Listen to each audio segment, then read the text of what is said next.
Assalamualaikum warahmatullahi wabarakatuh. Perkenalkan, nama saya Ahmad Fauzi, nomor induk mahasiswa 2018-320-112, mahasiswa semester 5, Fakultas Ekonomi dan Bisnis, Prodi Akuntansi, Universitas Muhammadiyah Jakarta.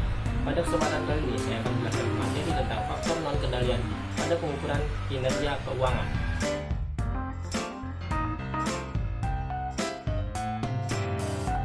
Keberadaan faktor non-kendalian, pengaruh dari hal yang tidak dapat diramalkan dan pengendalian yang tidak dapat dikendalikan telah terjadi di mana-mana. Berhadapan dengan faktor yang tidak dapat dikendalikan juga rentan terhadap kesalahan penilaian. Perusahaan terkadang gagal melindungi manajer dari pengaruh faktor yang tidak dapat dikendalikan ketika mereka seharusnya dilindungi.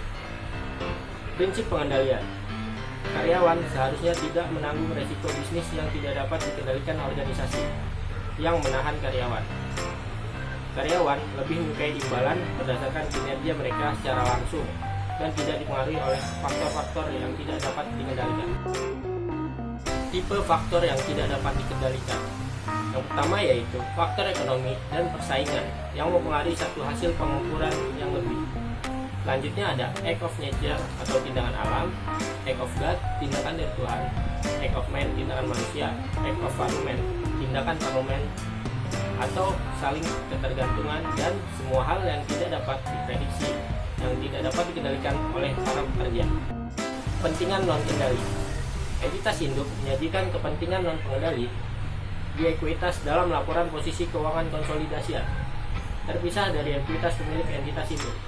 Perubahan dalam bagian kepemilikan entitas induk pada entitas anak yang tidak mengakibatkan hilangnya pengendalian entitas induk pada entitas anak adalah transaksi ekuitas atau transaksi dengan pemilik dalam kapasitasnya sebagai pemilik.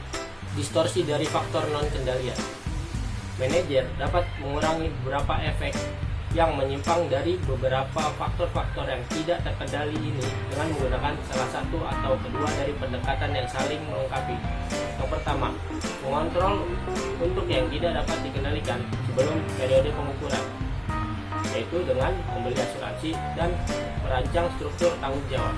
Yang kedua, mengukur untuk yang tidak dapat dikendalikan setelah periode pengukuran, yaitu dengan analisis varian, standar kinerja yang fleksibel, evaluasi kinerja relatif, dan evaluasi kinerja subjektif.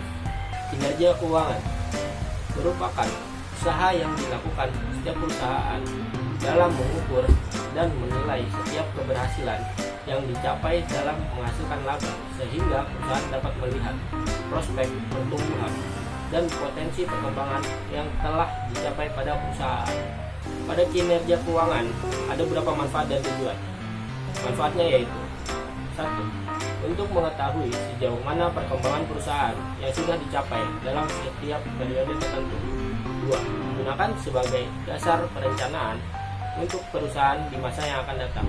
3. Dapat digunakan untuk menilai kontribusi suatu bagian dalam mencapai tujuan perusahaan secara keseluruhan. 4. Dapat melihat kinerja perusahaan secara keseluruhan.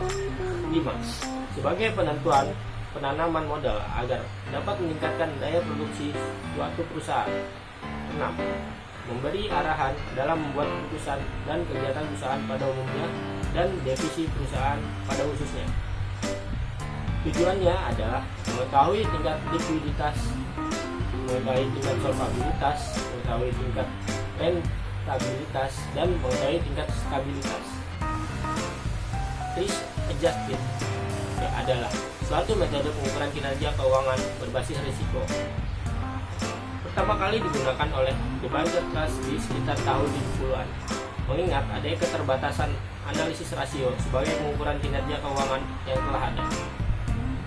RAROC sebagai alat ukuran kinerja keuangan atau evaluasi kinerja mengalokasikan modal pada setiap unit usaha sebagai bagian dari proses untuk menentukan risk adjusted return on capital atau imbal hasil yang telah disesuaikan dengan besarnya risiko.